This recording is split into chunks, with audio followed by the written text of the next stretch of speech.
PEGI 18.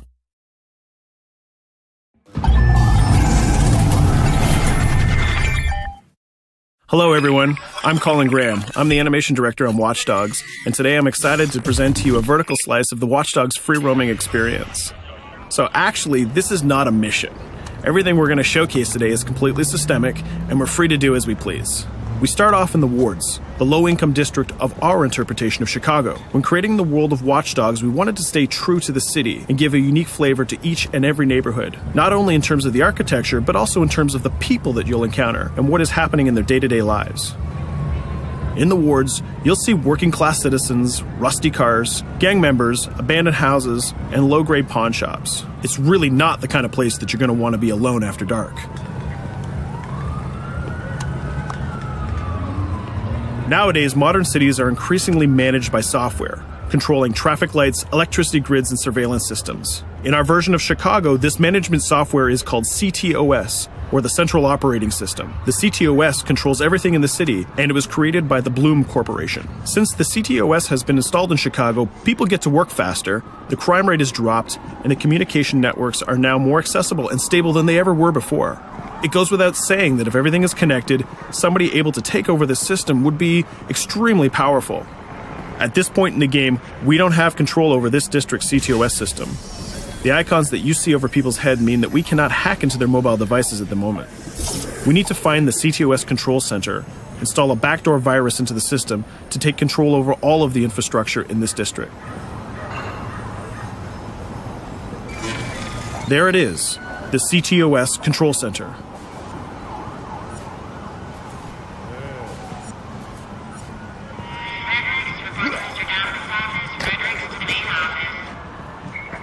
Watch it. You're walking someplace you got no business. It's heavily guarded.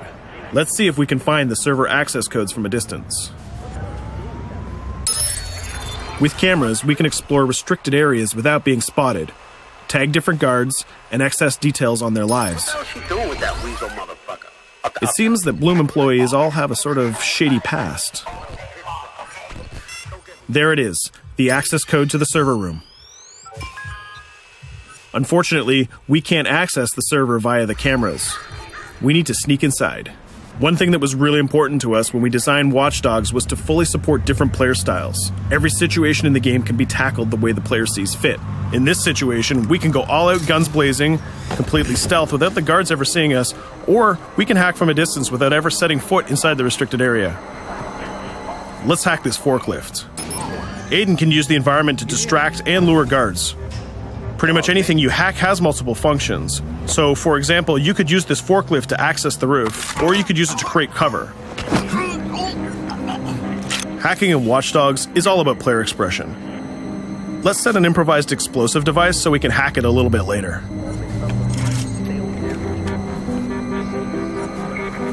You'll also notice Aiden's low-profile stance.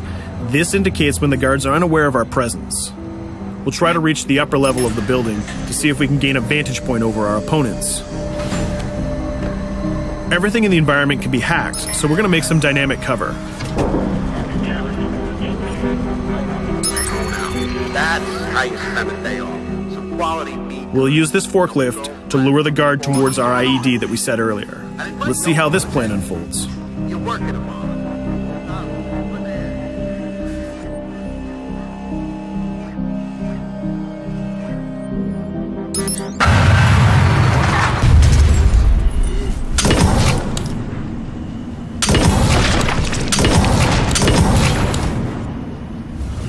What you just saw is called focus. It represents Aiden's analysis capabilities and his quick reflexes.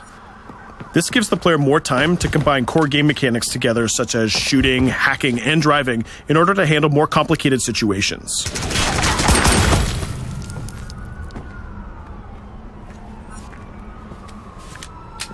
Now we can access that control room.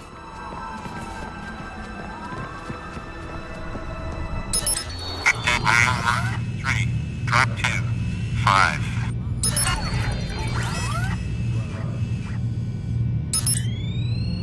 Now we'll be able to hack all of the devices connected to the CTOS within the districts. Thousands of cameras, traffic lights, the electricity grid, and most importantly, all of the citizen information profiles. We can also benefit from the Chicago Police Department Crime Prediction System, which uses facial and pattern recognition to spot potential criminals or potential victims.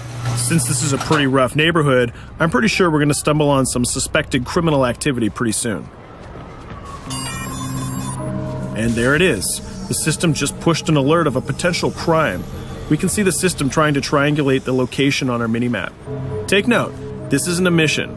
This can happen anywhere at any time. We've just spotted a potential victim. It's always up to the player if he wants to investigate or not, to take action or not. So let's see how this turns out. Yeah, you're right. What could I just say?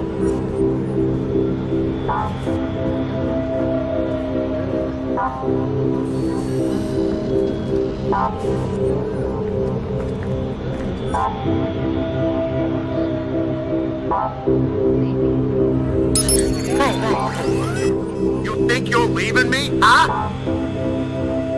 Jesus, I told you to stay away from me! You belong to me now. Get it? You better leave or I'll call the cops!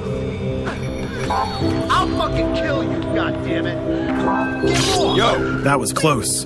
Good thing that we intervened. We managed to prevent the crime, but we triggered a chase. From here, the criminal's behavior is unpredictable. He can try to get away, shoot back at us, surrender, or call for backup.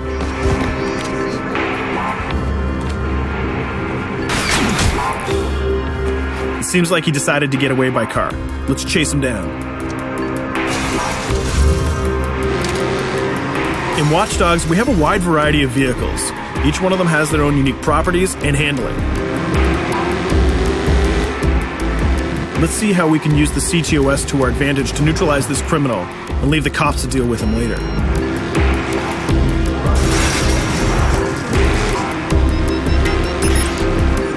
The chase stops right here. Using the blockers usually reserved for the cops during interventions, we managed to stop this criminal without killing him.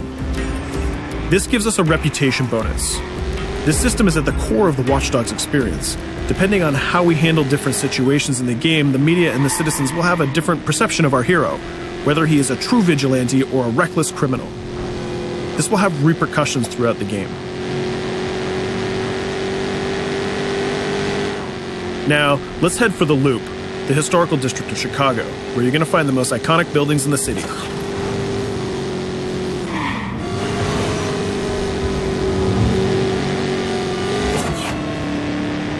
We're going to go to a gun shop to see what arsenal is available for players. The economy is a big part of Watch Dogs. Players will be able to grow their arsenal with weapons and craft their tools in order to increase their power and their hacking abilities.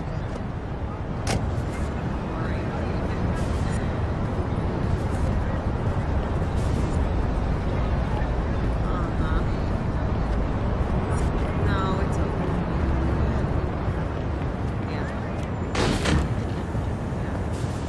You will find all of the weapons that you would expect in a traditional shooter. Pistols, assault rifles, guns, sniper rifles, and grenade launchers, just to name a few. A lot of bullets were fired in our last encounter with the CTOS guards. Let's stock up on some more ammo. Finding everything.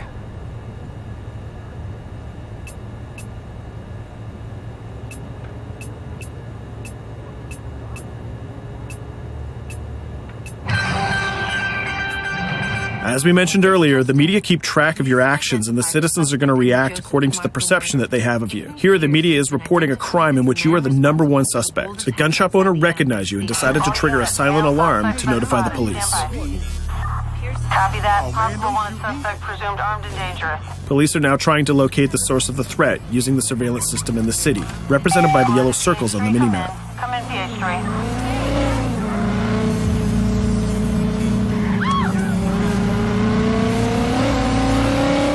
Aiden is able to stall their efforts by hacking into their communication systems while avoiding the scanning areas.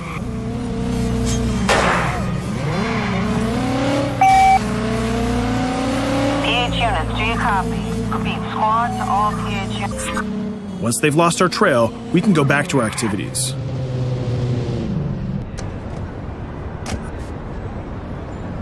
One thing that Bloom did to win over the population of Chicago with the CTOS project was to install free Wi-Fi hotspots throughout the city. Free Wi-Fi is cool, but not very safe with someone like Aiden Pierce around.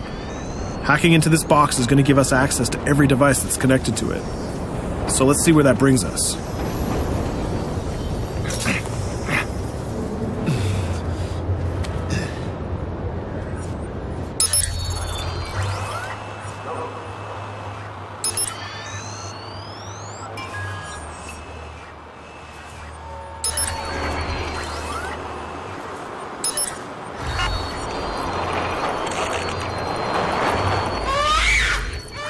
We just hacked into the webcam of a laptop. It seems that we're in the apartment of a mother and we can hear her baby crying in the background. Her bank information is in her mobile phone sitting right there on the table in front of us. It's totally up to the player whether we decide to steal it or not. Of course, this won't affect our reputation because nobody can witness this action. Just like in real life, nothing is totally black or white, but rather many shades of gray. This is exactly the situation where we want the player to question his own morality. Let's go withdraw that money. If you think that you're alone, think again. Aiden is not the only hacker in town. Someone's trying to install a backdoor virus on Aiden's phone in order to steal a portion of the information that he's gathered through the game so far. First, we're going to have to reach the area where the signal is coming from.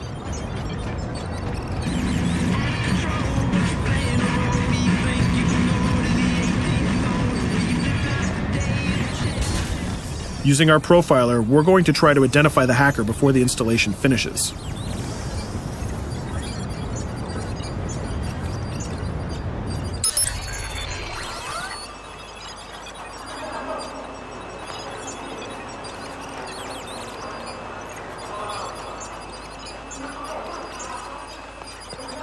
There he is. In Watch Dogs, things aren't always what they seem to be. This is actually another player that seamlessly came into our single-player experience. Let's not let him get away with this. We're going to teach this guy a lesson.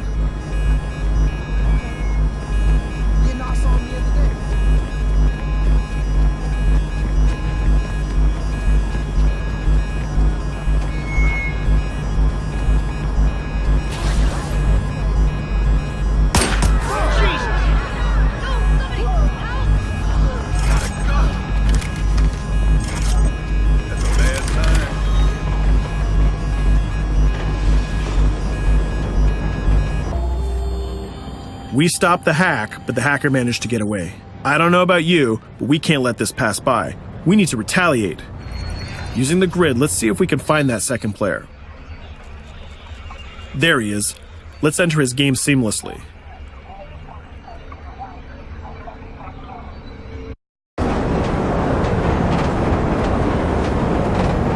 The second player is not yet aware of our presence.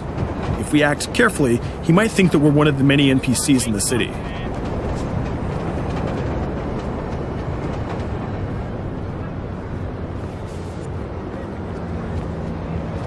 What was that?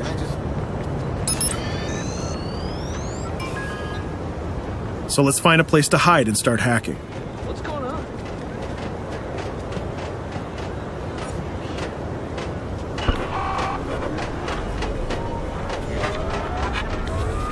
The second player has just been alerted that a breach has occurred on his phone.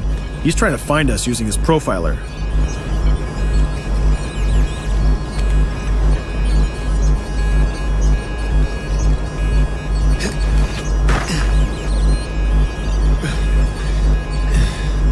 He's dangerously close. Let's hide in the car.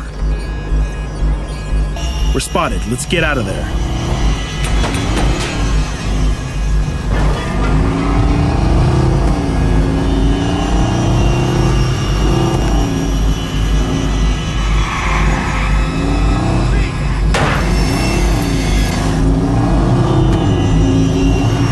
Let's set up an ambush right here.